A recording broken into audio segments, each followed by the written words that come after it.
How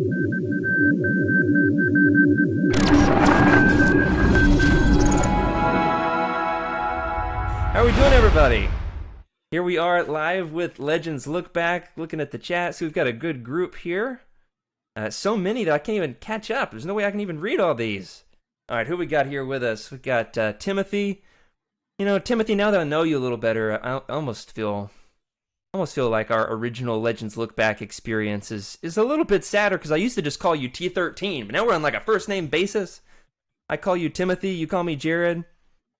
Anyway, glad to have you with us tonight. Freddy, talk for a second. Let me make sure I'm picking you up. Yeah, test. How am I going? That's good. I got worried there when I saw you laugh, but didn't hear you laugh. And who else we got here? We've got Wes and Timothy, Cheryl, Wes, Eric. All right, we've got some awesome stuff happening here. I'm gonna go ahead and subscribe to us on Twitch. Make sure our alerts are working. Plus, I want to try to get that. I want to get that badge. You know, how do you get that badge? You know what I'm talking about? You got a badge on your Twitch, Patrick? I do not, man. I do not. I'm not that special. No, I just lost where my subscribe button is. All right. And plus, I get to give myself a shout out since I'm hosting the show. If I get to be the one that subscribes. Yeah. Here we go. Is it going to work? Is it going to come through? We're about to find out. How's it going, everybody? It has been a week, hasn't it? How about you, Freddy? Yeah, it's been a week. Absolute week. See if that alert comes through. Use one sub token. Subscribe now. Everybody, this is what you can do on twitch.com/ there it is, with my new username, Jedi Pastor. Welcome. I know. Hey, Jedi shout out Pastor. to Jedi Pastor. Well, we all saw how the sausage is made there. The behind the scenes is. It was actually the host subscribing to his own Twitch show. That's almost as bad as wearing your own T-shirt to the band. The band's T-shirt to the show. You ever done that, Freddy? Man. You're too cool for that. Many times. Okay. No, I've done that. And you know what I've been thinking about, everybody who's with us in the chat? What I've been thinking about this week is I'm looking forward to the release of the new Thrawn book. You got your copy of Thrawn yet, guys? You're not on the inside track? You know what? I don't have it yet, but there's an Amazon link that I will be ordering it on. There you go.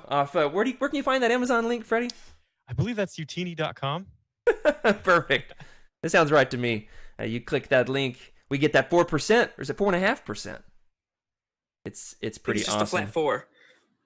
Just a flat 4%. I don't know, but I do know this much. You know, we don't have a lot of like Legends news that we can break on Legends Lookback. You know, it's not like we can say this week in Star Wars Legends news, because most of our news is, you know, it was news in like 1999, right? Or this week it's 2011. So that's like a little bit more relevant. It was at 9 least years. Yeah, it was almost this decade. Almost this decade. I'll say this much: we don't have a lot of Legends news. We know we could always break like, hey, there's a new Marvel Epic collection coming out. You know, that's always fun, but that's like once every 3-4 months. I do feel, however, we as Star Wars fans, especially us as Star Wars Legends fans, have got something really exciting to celebrate. You know, we've got a brand new Star Wars book written by Timothy Zahn, all about Mithron Uodo himself. How'd I do on that, Freddy? That was good, man. That was really good. Yeah, written by written by Timothy Zahn, all about Mithron Uodo himself. I'll say this much: it is pretty exciting that we have still got some very Legendsy books coming out in 2020. It's a good time to be a Legends fan. It's a good time to be a Star Wars fan, but especially to be somebody who likes a little bit of Legends, a little bit of canon. We don't have to have one or the other. We can have both, right, guys? Yeah. Amen. Of course. And I am really looking forward to that. I'm also looking forward to the rest of this episode. And let's kick it off with, if I can find it, our intro video here. Let's roll the tape.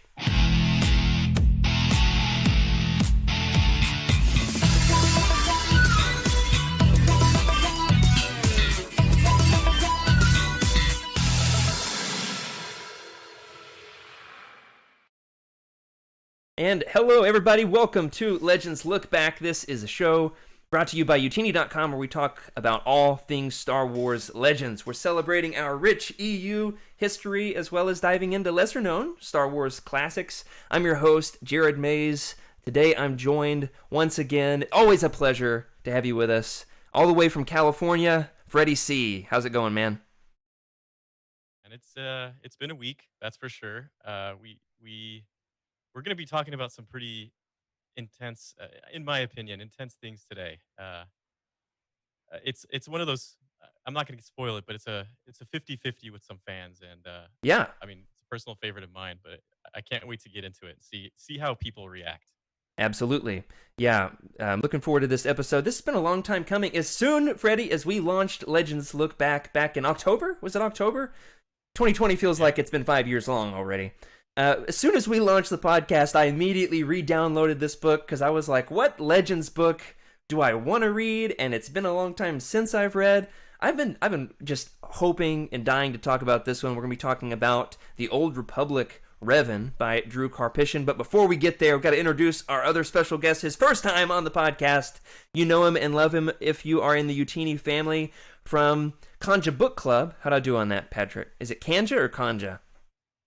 Kanja. You gotta say it like the movie. Tell that Say it like to Kanja Book Club with Patrick himself. How's it going, Patrick? I'm doing well. Excited to be here, guys.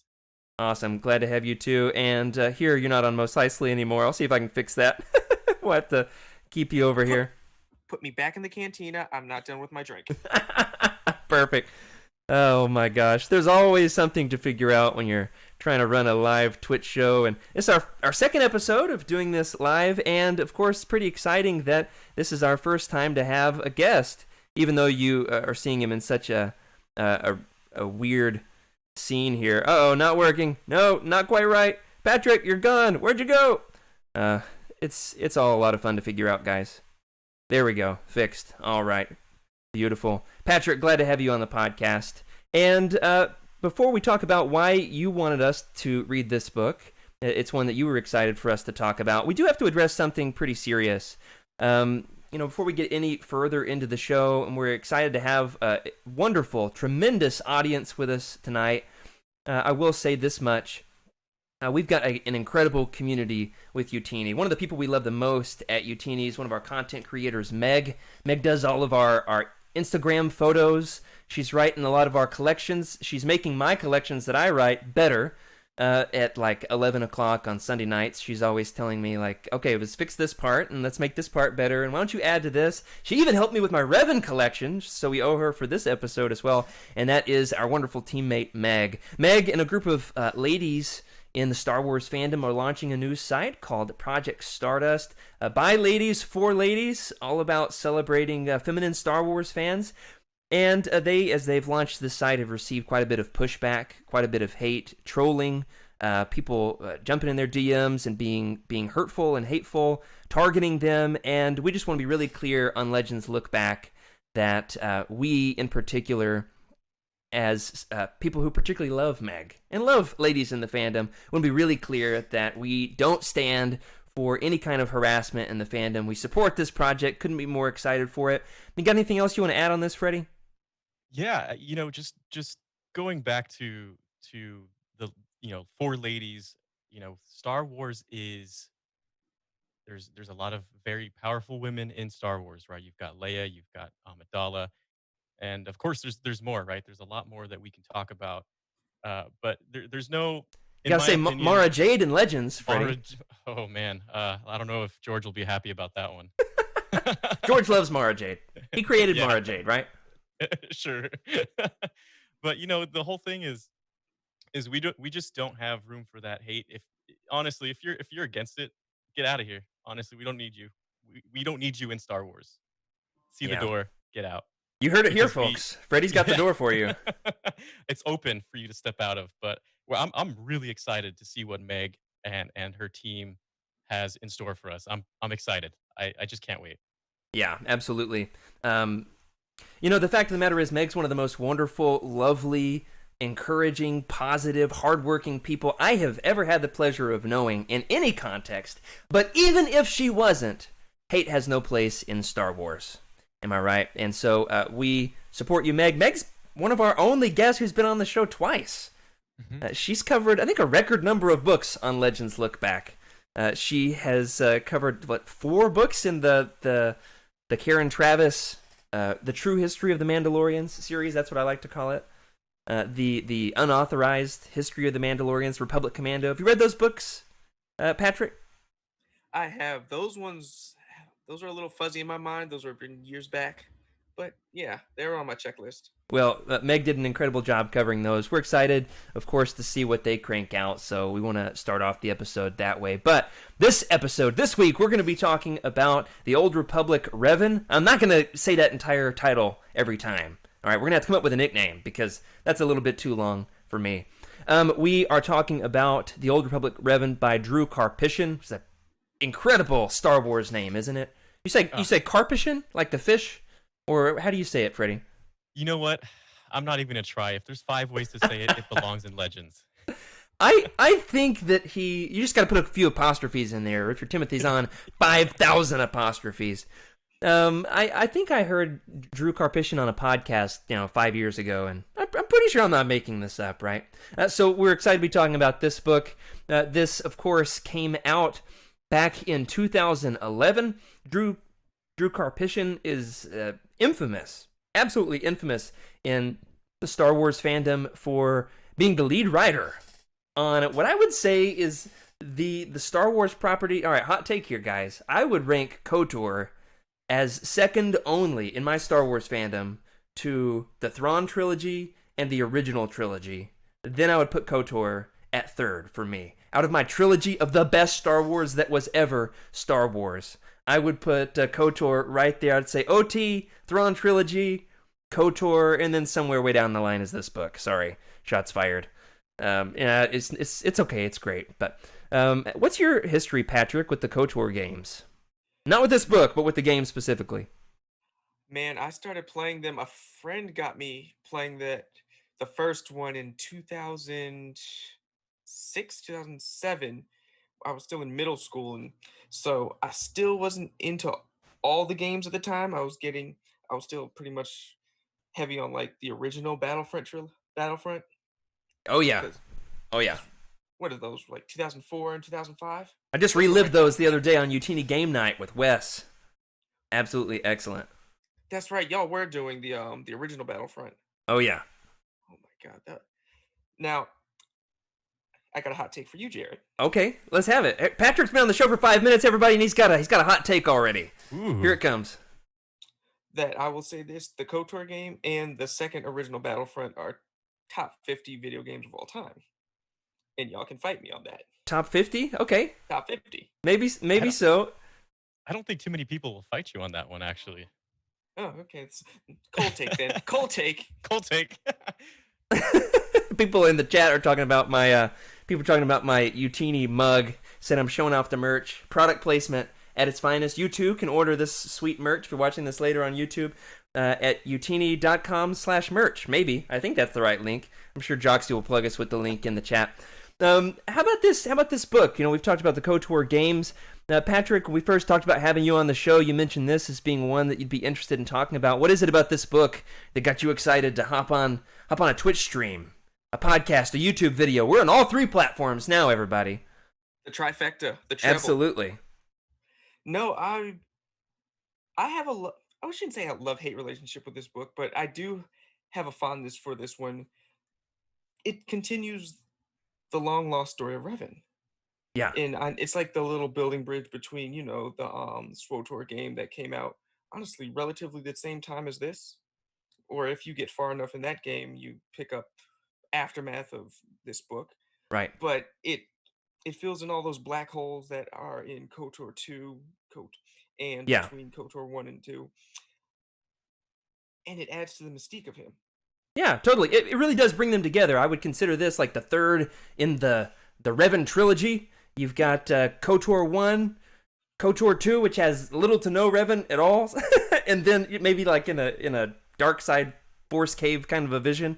And then you've got this book that just really brings the stories together. So I like it in that regard. And as Freddy mentioned, kind of a debated book in the fandom. Love it or hate it. It's got a mediocre reception. You want to speak to that a little bit, Freddy? Yeah. So, you know, I guess it depends on which platform you stand on, right? So you've got the KOTOR platform, and then you've got the MMO Tor platform.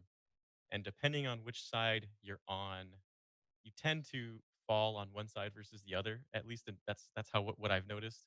Yeah, Mainly because of I would say a few changes in the story doesn't quite yeah, fall in line. right. So, if you could get past that, what I've seen a lot, and especially Corey, if you read his review on Utini, he doesn't quite like it 100%, but he still enjoys the story. And right, I think that's where a majority of us can stand. Is Yeah. yeah, there is some conflicting information there, but it is pretty fantastic still. The Well, storytelling is great. what it has to do is canonize what was a choose your own adventure. You got to make your own independent decisions for your characters in those games. That's part of what made them so great. Choose your destiny, light side, dark side, gray Jedi. Anybody try to walk the fine line where they can force persuade and use force lightning? That's where it was at. And of course, I'm sure somebody in the chat is going to say, there is no such thing as gray Jedi. We're going to do a whole Legends Lookback episode one of these days about gray Jedi. You just buckle up, everybody. We'll have to get Freddie Prinze Jr. on the show for that one. We've already got a Freddie. We don't need him. Who needs Freddie Prinze Jr. when you got Freddie C? I'm just saying, if we get Freddie Prinze Jr., that affiliate link money's going up. We're going from 4% to 15%. Well, we got a YouTube show now. My little brother didn't care at all about my podcast until I sent him a link that we were on YouTube, and he was like, "Oh, awesome! I love YouTube."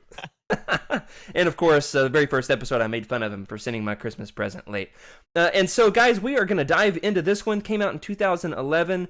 Of course, the first in terms of the timeline with this, it's the first half of the book is set 2 years after KOTOR, and then the second half of the book jumps forward 4 years to after the events of KOTOR 2.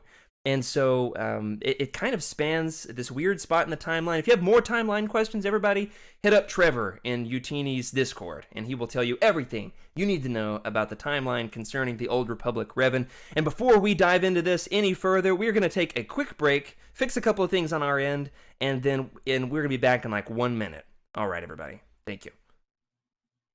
And we are back, everybody. Thank you for bearing with us. And thankfully, we've got people over there in the chat talking about how great these scenes are. Huge shout out to our buddy Ryan on the Utini team for designing these for us. We absolutely could not have done it ourselves. In fact, if you watch my live streams for church, the Leominster Church of Christ, you can watch every Sunday morning at 9:30 Eastern. There's a plug for that.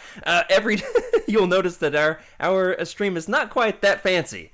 And so we do owe a huge shout out to Ryan for that. And then the music comes from somebody Corey recommended, Stream Beats. I'm not sure if that's right. I forget his name. Corey's got it, so you can ask him sometime in the Discord. Corey's a big fan of, he really goes down his rabbit holes. And so huge shout out to him for that. I do want to say my history with this book, we didn't have a chance to talk about as I fix Patrick's audio here. Harris Heller, there it is. Thank you, Charles. I was blanking on it. Like, when you see a friend out of context, like at the supermarket, and you're like, I know you, and we've hung out before, but there's no way I can possibly remember your name, dude, right? Man, how's it going, buddy? That's how I felt about Harris Heller there. I first read this book, Patrick, I've got it on you here for a second while I try to fix something. I first read this book back, I think, my freshman year of college. Could have been my sophomore year. I got it over Christmas break. I think it was Under the Tree from Santa. And so it was pretty exciting that I was getting a Star Wars book under the tree. A nice new hardback is always especially exciting to get for Christmas. I remember reading this for my entire Christmas break. I mean, this was, for me, just the peak of relaxing after a semester of college, was getting this awesome opportunity to just dive deep into a Star Wars book. Freddie, does anything get you excited for Christmas quite like thinking about reading a Star Wars book over Christmas break? Oh, that Christmas special, I tell you what. Oh my gosh. How dare you bring that up? Does that technically qualify as Legends, the holiday special?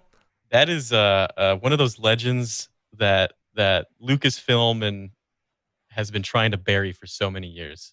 But It's it's still Splinter of there. the Mind's Eye Legends. Oh, That's how. Oh, That's- you mentioned, all right, yeah. Patrick's off the podcast, everybody. It's just me and Freddie. Now that he's mentioned that, we'll see you later. Bye, Patrick. It was fun while it lasted. Actually, I think we've still got your audio, even if it's just me and Freddy here.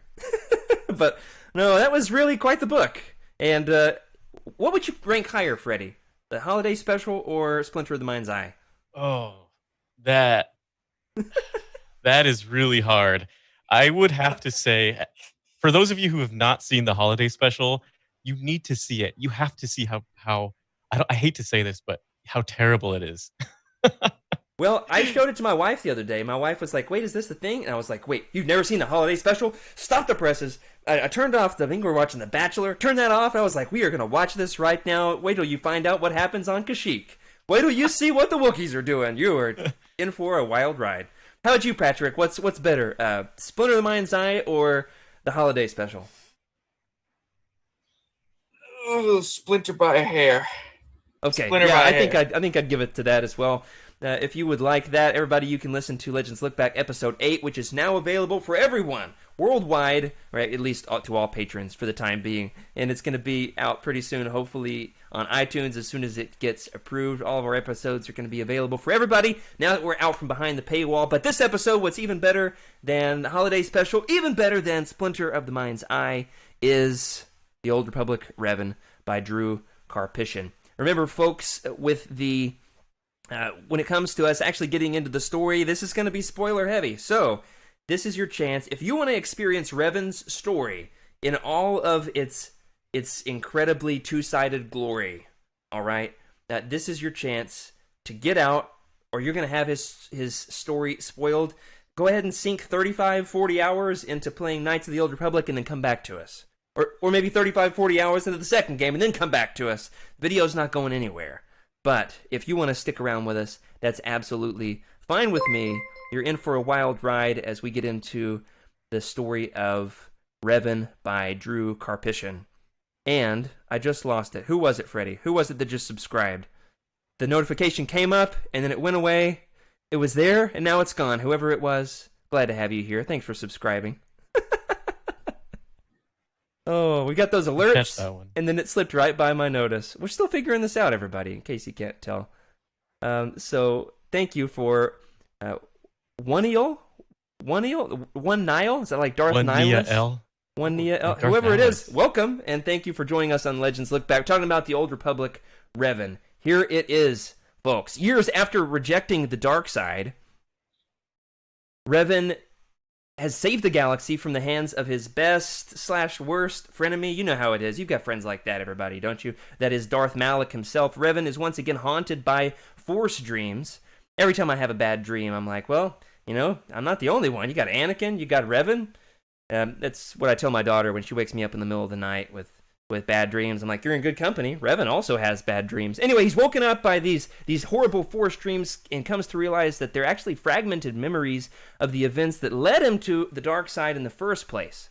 So, in perfect video game fashion, written by a real video game writer, he goes off on a wonderfully video gamey adventure alongside his trusty droid. You know him and love him from KOTOR.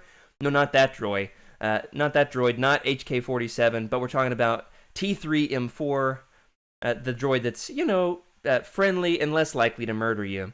And, of course, the Mandalorian mercenary Canderous Ordo. They're going to retrace his steps as dictated by his Force visions in order to piece together his past. Don't you just love that? We're going on an adventure to visit all the places I've been dreaming about. Gotta love Star Wars, am I right? Meanwhile, Andromen Kos, the secret Sith homeworld, the base of the Sith Empire, a Sith Lord named Scourge is summoned by one of the members of the Dark Council, Darth Nihilus. Nihilus. You got Nihilus in KOTOR too. It's a lot of Star Wars names to keep straight, everybody. Darth Nihilus to solve a different mystery. She wants to discover who's been behind her recent assassination attempts. She brings in Scourge, an outsider, to try to solve it. He discovers the culprit, another member of the Dark Council, eliminates them, but, you know, Scourge smells something fishy among the Sithie. How'd you like that one, Freddy? Fishy among the Sithie? That was Too much? That was good. We'll just say it's okay. I had a teenager from my church the other day tell me that I had, and I quote, he told me that I had major suburban dad energy. It's kept me up at night ever since he told me that. Every time Were you wearing socks with sandals again? it wasn't socks with sandals. It Socks was and Crocs. I had a polo shirt tucked into my jeans. He told me that was major. It was like business casuals, wearing it to the office, and it was summertime. Anyway, you know who else has major suburban dad energy? Darth Revan, because now he's a dad, married to Bastila. They got their own baby, the Jedi baby, and Revan abandons him in order to go on another galaxy-spanning adventure.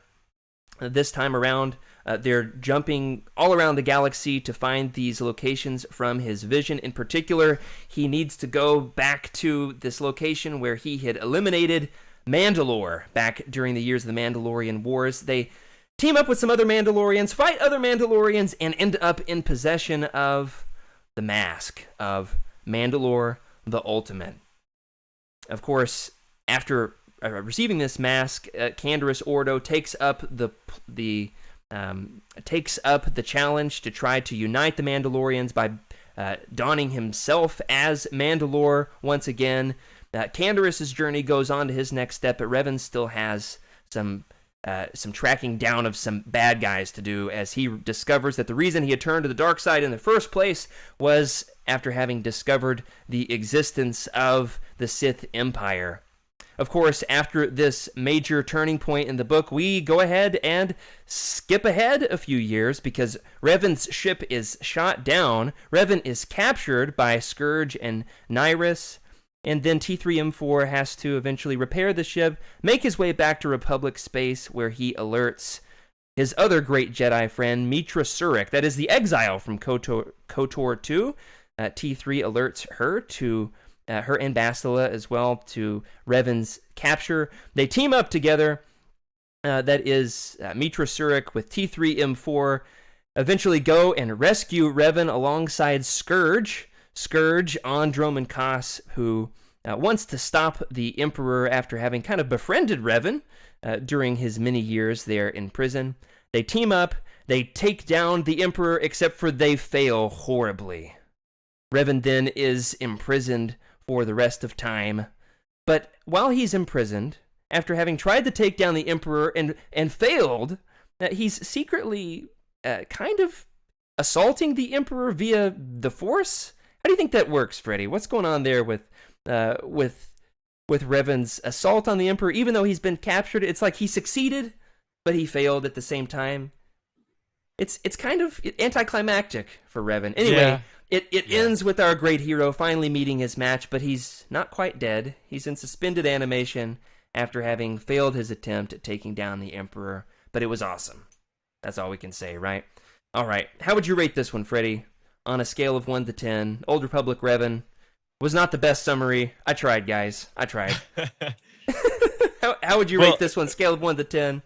Best Star Wars book you've ever read. And you've got some good ones I didn't mention earlier, of course, that Drew Karpyshyn also wrote the Bane series. Mm-hmm.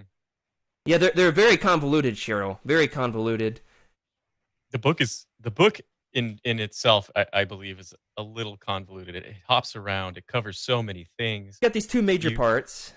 You've got two major parts, and you have a lot of I guess if this is your first book in the Star Wars, I guess, lore in the expanded universe, good luck. You're gonna need a lot of research. Yeah, it would be good if you had played KOTOR 1 and 2. I don't think you have to have read any other books in order to get into this. You should play the two games, but I would advise having played those two games before you read the book. Oh yeah, and you know what? Even if you didn't play the two games, at least have an understanding of what the game is about, and I think you'll appreciate it. I would say so. For me, the introduction for with this book to me was a little interesting because I had not played KOTOR when I read this book, and the reason for that, everyone get your shot glasses out. Oh no! I was heavily.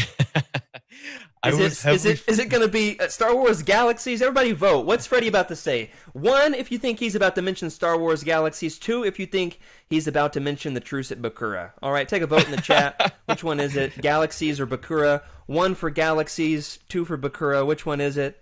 What's Freddy about to mention here? I'm going to guess Galaxies. Go ahead, Freddy. Yes. So while everyone's voting, it was definitely Star Wars Galaxies. I was heavily invested with that game. I knew of KOTOR, and to be honest, I was just so enveloped with the intricacies of that game that I didn't play it. I didn't play it until much later on, and I knew the story. I knew everything that happened with it. I've seen the YouTube videos of everyone playing it. I just didn't have the time to invest in it.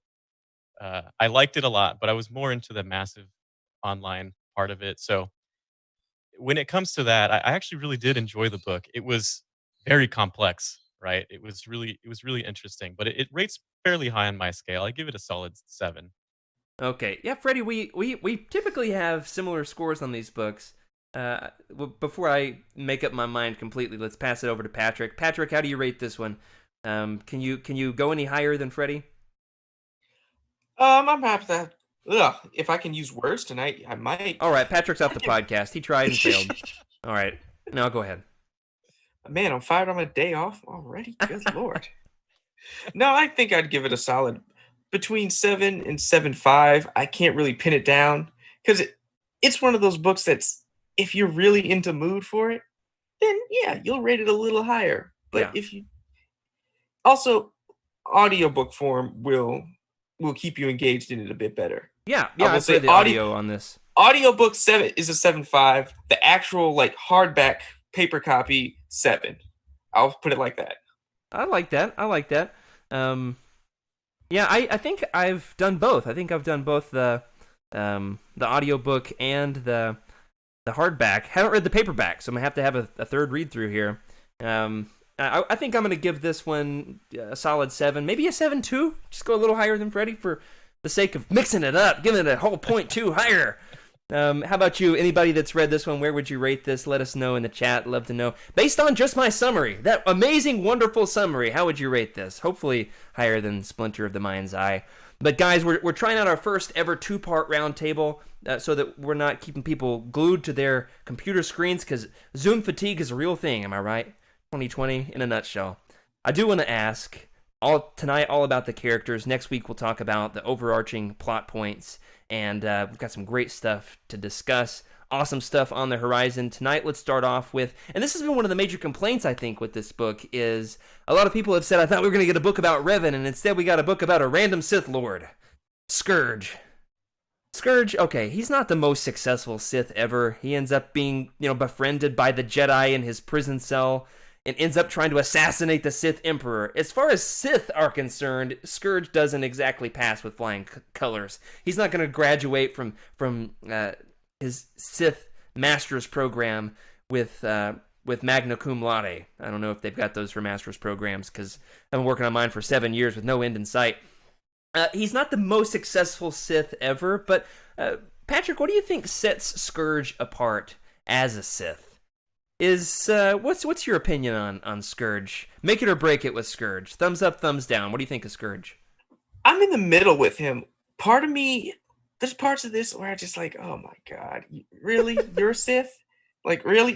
They let you into the Academy on Korriban? He's like the most Sithy Sith ever. He thinks he is the coolest Legendsy. Like, he's ultra aware of the fact that he is a Sith Lord in a Star Wars book written by a video game author, isn't he? That's the best way to put it. A very Legends character. He walks around like he has the badge on his chest. Okay. So your opinion of him is just like the really meme? Really? Really? This guy? But at the same time, he's very aware of the actions of others, and this may be a bad idea for everybody, and this may be a good idea. He's very self-aware. Will self-aware be a good way to put this?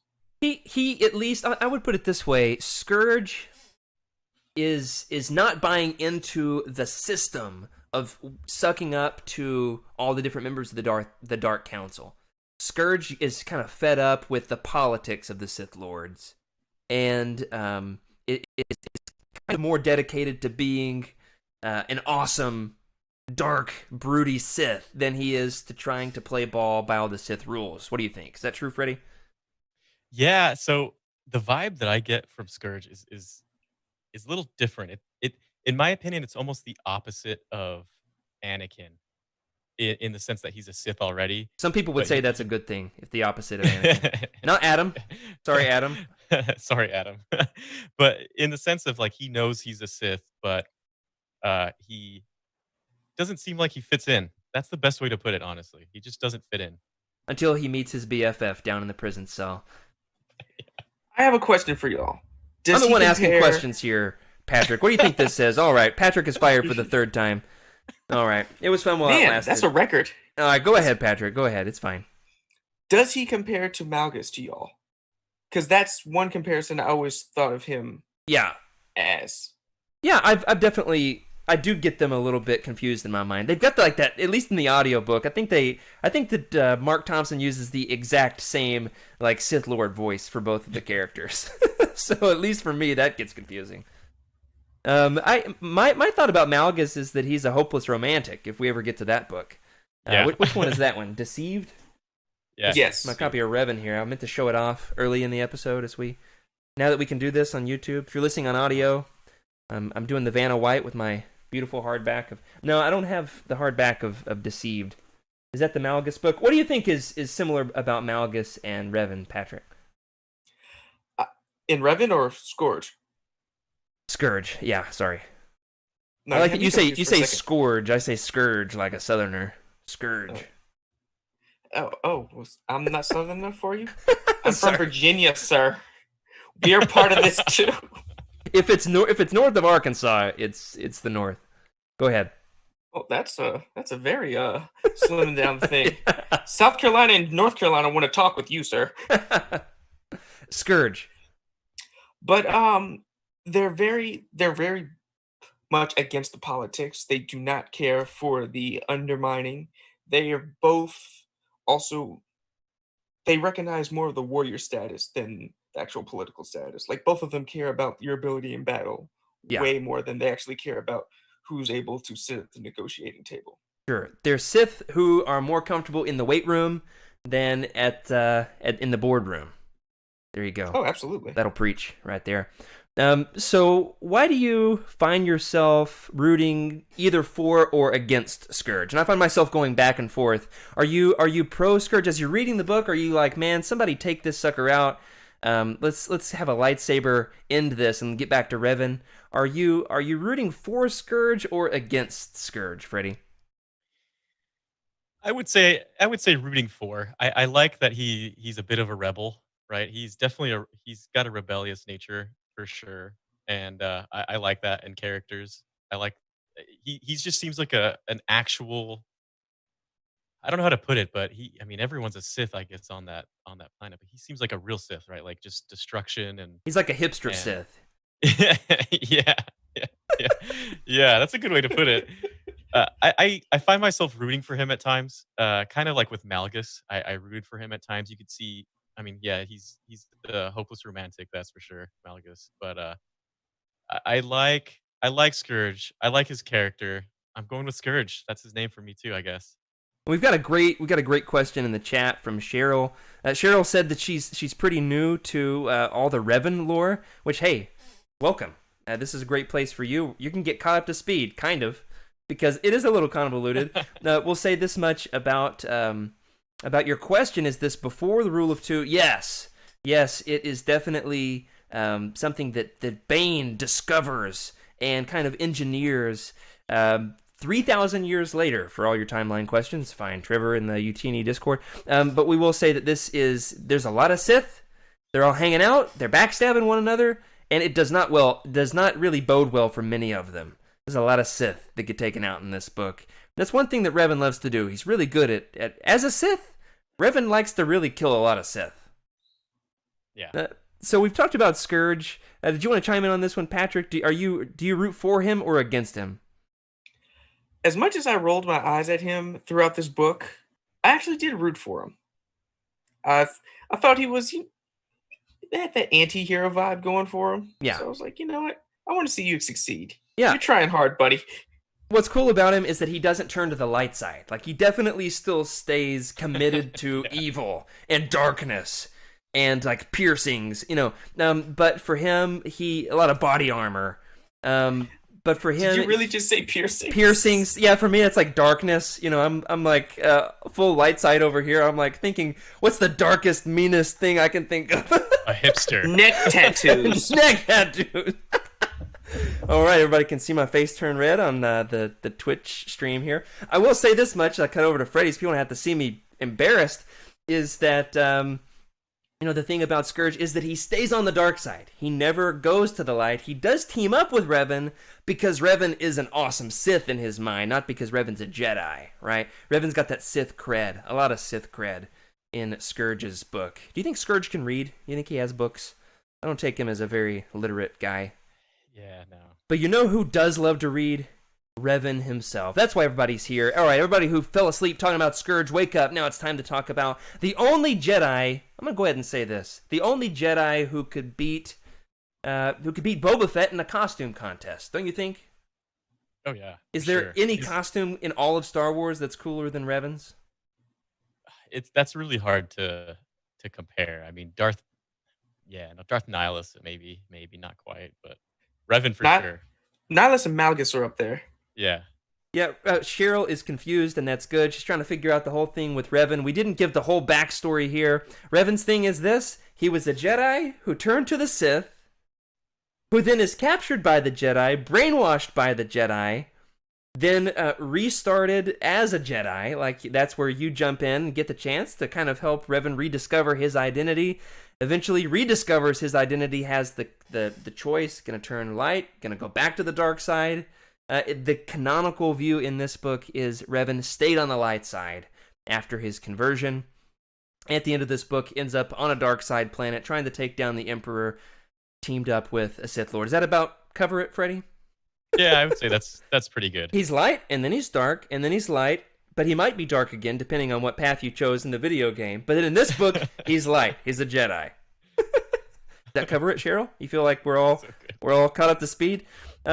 What do you think, Patrick? Why do we love Revan so much? There are very few Star Wars characters more beloved than Revan. Why in the world does Revan have such a following among fans?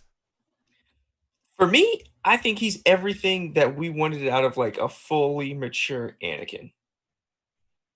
Like he has all the ability, he has all the leadership roles. Charisma. Exactly. What was that, Freddy? Charisma. Okay, yeah.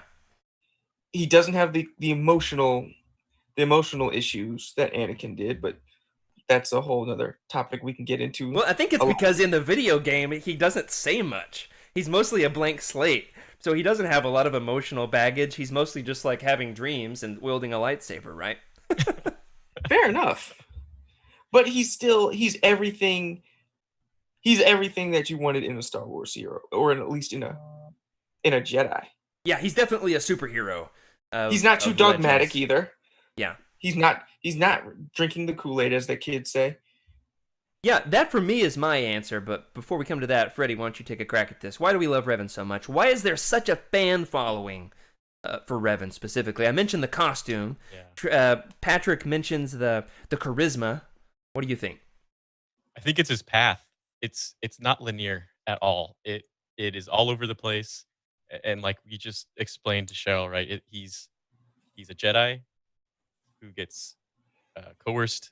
Not coerced even. He just flirts with the dark side, becomes a Sith, gets his mind wiped, becomes a Jedi again, and then just decides it's almost like his destiny is to go wherever he's going, right? And I think it's a mix of that. He's not a very linear Jedi, right?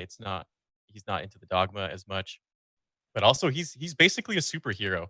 Yeah, genius, charismatic, knows like probably the best lightsaber duelist ever. Extreme force powers, everything you can think of, he's got it. Right. Yeah, and I think that's one of the big criticisms with this book, and Charles makes a great point in the chat, that the reason we love Revan so much is he's a blank slate. We make Revan to be whatever we want him to be. So in the video game, if you want Revan to be the darkest Dark Lord there ever was, then you take that path, and you can summon Exegol-esque force storms. The coolest force power ever. Maybe right above Force Persuasion is the Force Storm, right? Not just Force Lightning. Palps ain't got nothing on Revan, am I right? But on the other hand, you can make Revan a knight in shining armor who rejects the dark path and does the right thing. It totally doesn't intimidate the droid salesperson and steal T3M4. They would totally take the better path. He would never kill the Wookiees. Anyway, so you can make him whatever you want him to be, and I think that is what makes Revan so.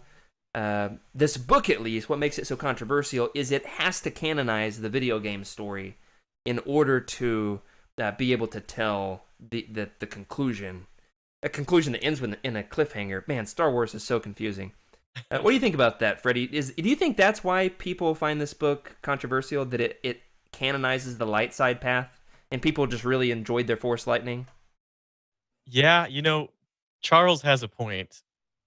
He's a blank slate. He's exactly whatever we want a powerful Jedi to be. He's got morals in a sense. He has killed a lot of Sith.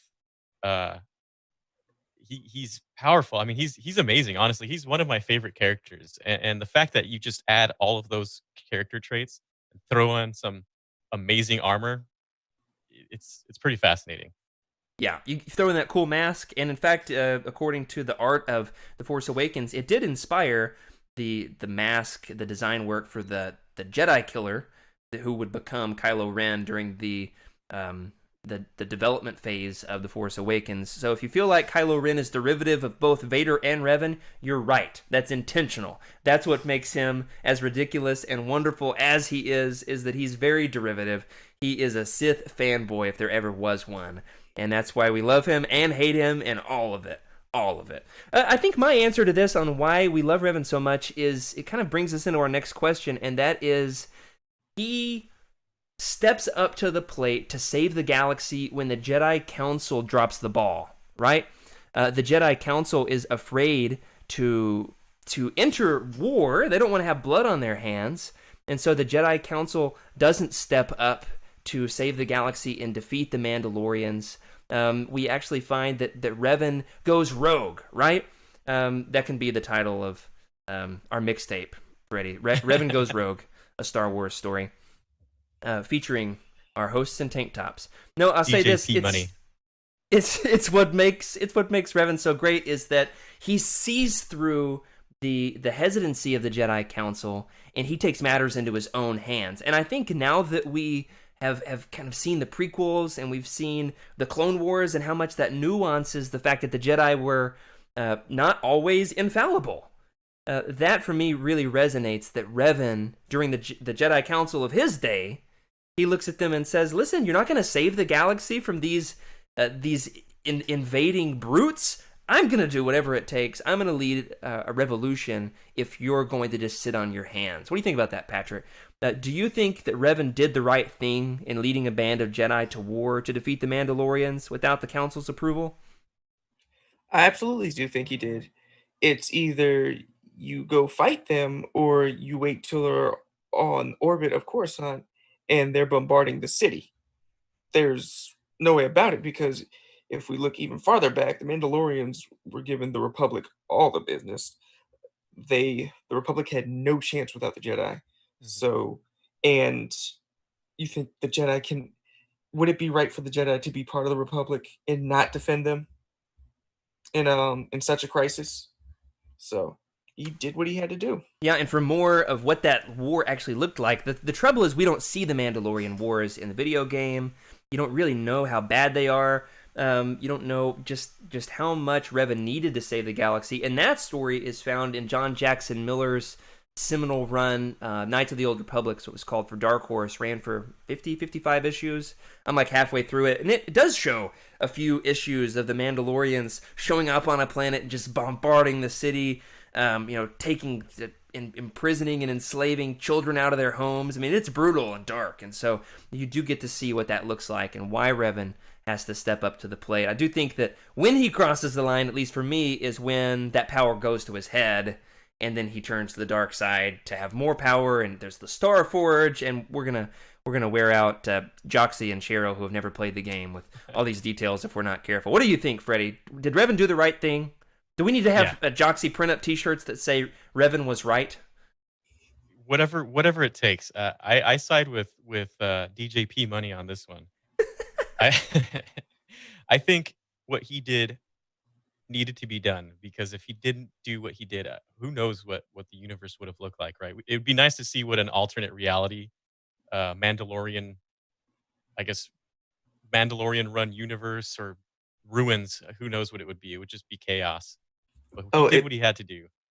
it means you absolutely talk about Fight Club at this point. I almost watched that this week. My wife said, "Does it have fighting? Does it have violence?" And I said, "No, no." She said, "I don't think that's true." So we did not watch it. Go ahead, Freddie.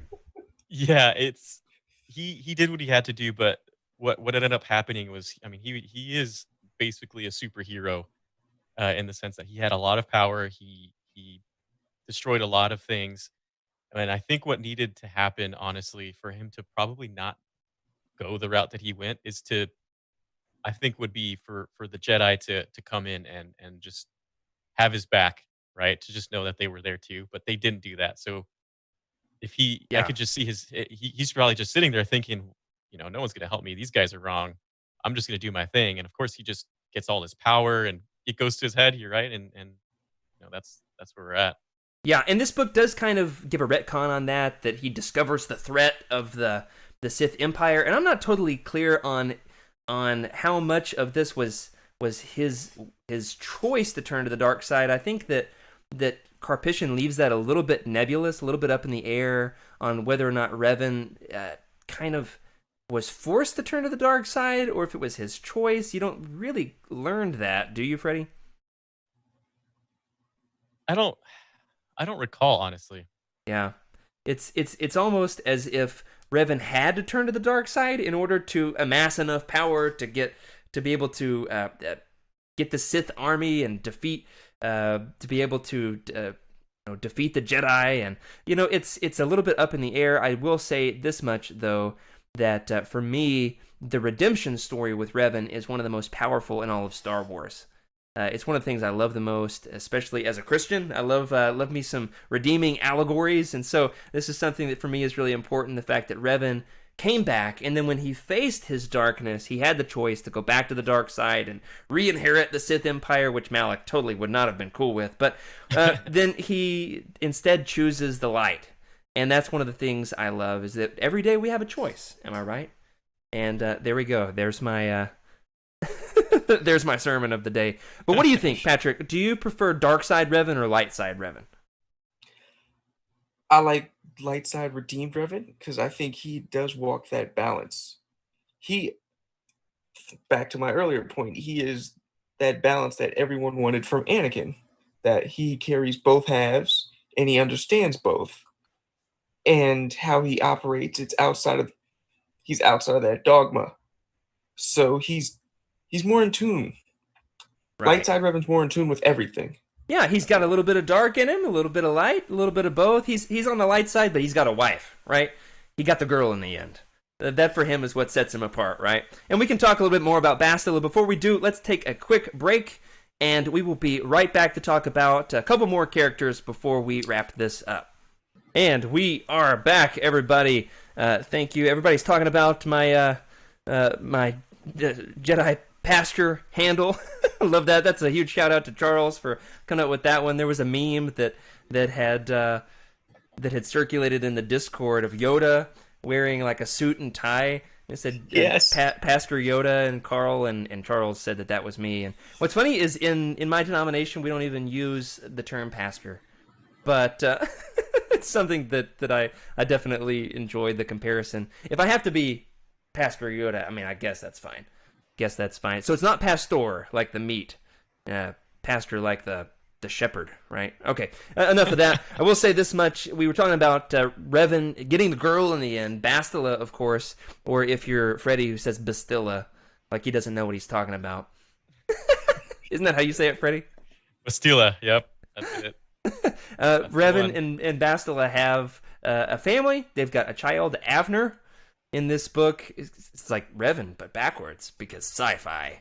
And at this point, my biggest complaint with the book, okay, more than how much time we spend with Scourge, which is a lot, my biggest complaint is that Bastila was the Jedi. All right, I'm about to rant here, okay? Bastila was the Jedi who captured Revan. She is the leader of the strike force that takes down a Sith Lord, for crying out loud. Okay, and I know that it's nuanced because Malik betrays them, and Malik is the one who shoots down the ship, so maybe it was Malik who ended up kind of aiding in his backstabbing, helped Bastila, but it was Bastila, right? Bastila is a mighty Jedi warrior, and this book basically sidelines her, right? She is just a stay-at-home mom.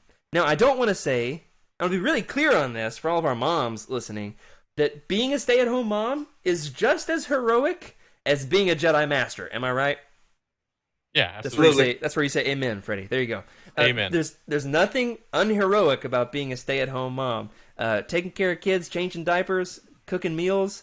You know, the big problem with this is that this happens all too often with the Ladies of Legends, right? They go from being an awesome hero, somebody who can totally rescue the dudes who think that they're the ones doing the rescuing, and then before you know it, they're raising a new generation of Jedi, and they're like, we've got a sacred duty here. But it's a little eye-rolly, don't you think, Patrick? Yeah, especially going through the first KOTOR and how awesome she was, just tearing up everything. And gosh, wait, Revan can't take her with him on his journey. Like, she can handle herself. I don't care. I'm pretty sure a pregnant her can like beat 4 Mandalorians. There you go. Right. Maybe not 5, but at least 4. That's a good point. He can pick up the 5th. That's a good point. I like that Rob in the chat says Ladies of Legends would be an amazing cover band. We do have an episode planned called The Ladies of Legends. So we're going to talk about all of the best Legends ladies. And for some reason, we've just lost Patrick, and he's back. Wow. Whew. In and out. Just like Revan going to the dark side and to the light, we lost Patrick for a second there. I went to the unknown regions. What do you think there, Freddy, about Bastila? You know, obviously she's the Jedi who captures Revan. Do you think she's done dirty in this book? Yeah, and that's one of the biggest critiques of this book is how sidelined she is in a lot of cases. And you know, if you play the Old Republic, the MMO, she's basically the same thing, right? She's powerful. She's in charge of a lot of things. And you know, they make a Revan and Bastila. Oh, come on. Bastila. They say Bastila in the game. They do. They they're an absolute a team couple in my opinion, and extremely powerful. It's just a shame. I wish this book would have shown her in action, but yeah, you know, it is what it is. Somebody get us some good Bastila fanfic. All right, make it PG. I don't want that kind of fanfic.